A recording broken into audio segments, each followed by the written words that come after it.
Hello,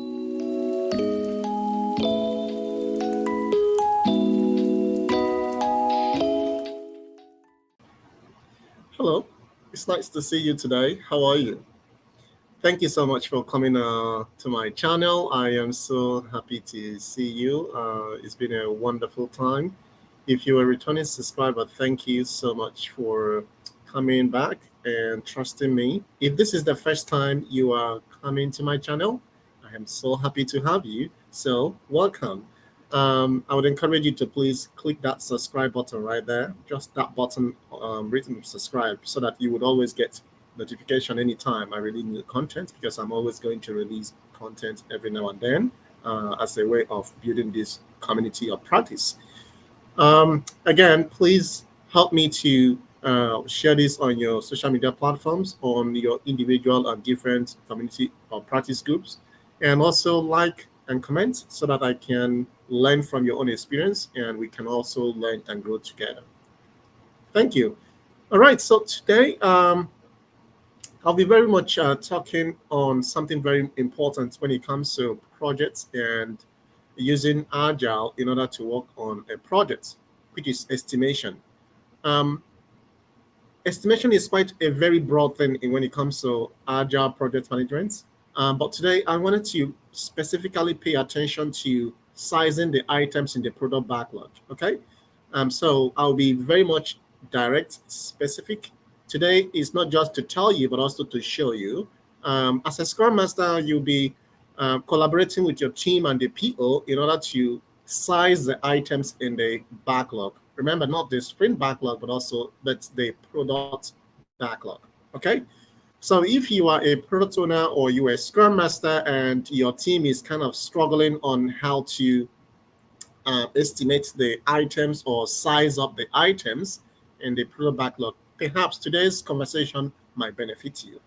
I'm not going to talk about the different techniques. I'm not going to talk about planning poker game or t-shirt size and all of those different stuffs on how to estimate. I'll come to that later. But for today's content is specifically on um, how you could size or the major features or factors that should be available when you are sizing the items in the product backlog. So if you are helping your PO or your team, you could also be able to direct their attention to this basic information today. All right. I'm going to pull up my board and then we can do as always we have done. All right. So we're going to, like I said, look at the three fundamental elements when it comes to sizing the items in the product backlog. Um, Now, the first thing we wanted to clear is the idea of estimation. What is it? Okay, I know you might have your own idea or your own explanation or definition about what estimation is. But I mean, for me, I think estimation is just to give an approximation of a value to be delivered, right? You just want to quantify the effort, how long it's going to take the team to be able to execute something. Okay, for example, you are making your dish or you're cooking, perhaps you're cooking whatever it is you're cooking, and then I ask you, how long is going to take you for you to finish cooking that meal? You say, give and take. The idea of give and take, in other words, you're trying to give an estimation period, the time frame is going to take in order to um, finish up with whatever you're doing in terms of that cooking, right? Or you are moving from one location, point A to point B, and a friend asks you, how long is it going to take you to arrive? You said, I think I should be there in about. The idea of about gives the impression of estimation in what we could call guesstimation, right? You are guessing, you are giving an approximation. The idea of what and by when, right? So in project management, especially in agile environments, the team is always required, especially if you are the product owner or you are the scrum master or if you are working as an agile project manager, depending on what the role is. There is this idea of quantifying the efforts or sizing up how long it's going to take and of when. So that gives you an idea of estimation. Again, there are different techniques you could do that, but today's content is not about those different techniques, but about the three fundamental elements when it comes to sizing the items. Okay, the sizing the items in the product backlog. That is today's content. So it will be very, very short, brief, specific, and direct.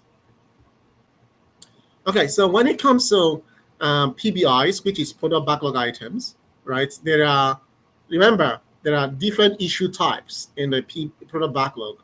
You might have your epic in there. You should have your user stories. You have your teams or features or task box. All of these are all contained in a product backlog, right? But how are you going to size these PBIs? What are the three basic features that should be available in sizing up the PBIs? The first thing you should be able to keep in mind is reference, okay? Now, reference is the idea of making a comparison, referring to something, okay? Trying to pull up some properties from an initial item in order to quantify it similar to another one. For example, you are building a house. It could be a bungalow or it could be whatever it is. Now you have finished building that house and now you want to build another house. Now you want to refer this new house comparing to the previous one you have built. In other words, you are making this reference, okay, trying to extrapolate some fundamental information or how much time it took you in order to build the previous one to the new one. So that is the idea of reference. So sometimes when team members are going to estimate, right, when they are sizing all those items in the backlog, now you should be able to guide them, provide this reference factor. It is going to help them in order to be able to make the size of those items very much closely, if not accurate. Accuracy might be very problematic, there in Scrum or in sizing of those items. But I mean, we are looking at guessing how long it's going to take. The second thing is the unit of measure.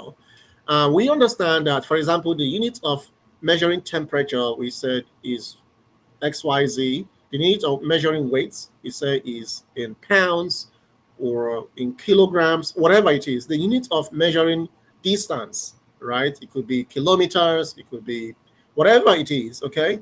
Now, when it comes to sizing the items in the backlog, we need to identify what unit of measurement it is. And one of the units of measurement it is in story points. Okay, so your team should be able to have a unit of measuring those or sizing those items in the backlog.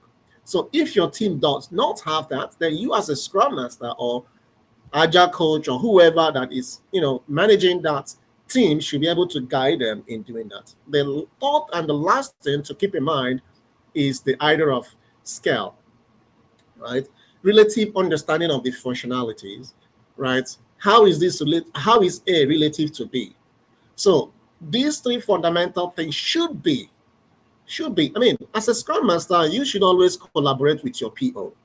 Sometimes there are some conversations you have with your PO in order to help your PO, especially if you are working with a junior product owner, somebody who, I mean, the idea of junior or seniority in an agile environment doesn't exist, but let's just try to use it for the sake of, example here. Let's say you have your PO who is pretty new in agile environments or in estimation. So as a Scrum Master, as an agile practitioner, you could probably provide these three basic fundamental information in order to help your PO to, size up those items in the backlog.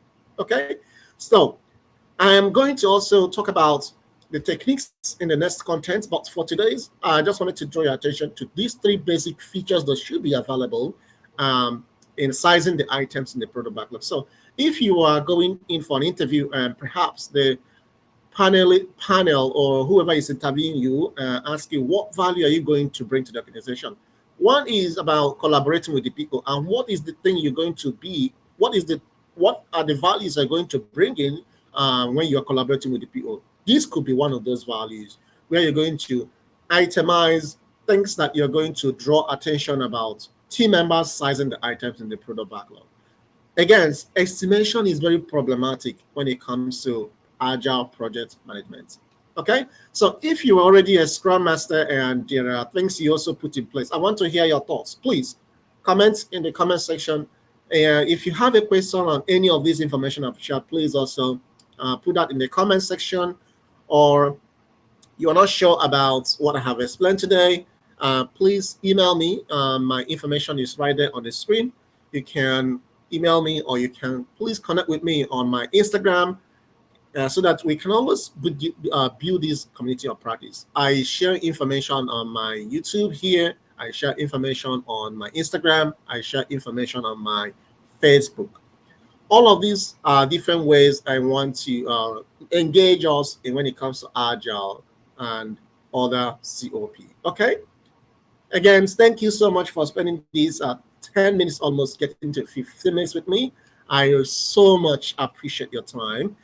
Please don't forget to click the subscribe button there, and also help me to reach out, scale out these contents by sharing, reposting it, liking it. In such a way, I will build this community of practice. Thank you so much. I appreciate you. In the meantime, I hope you stay well. Bye for now.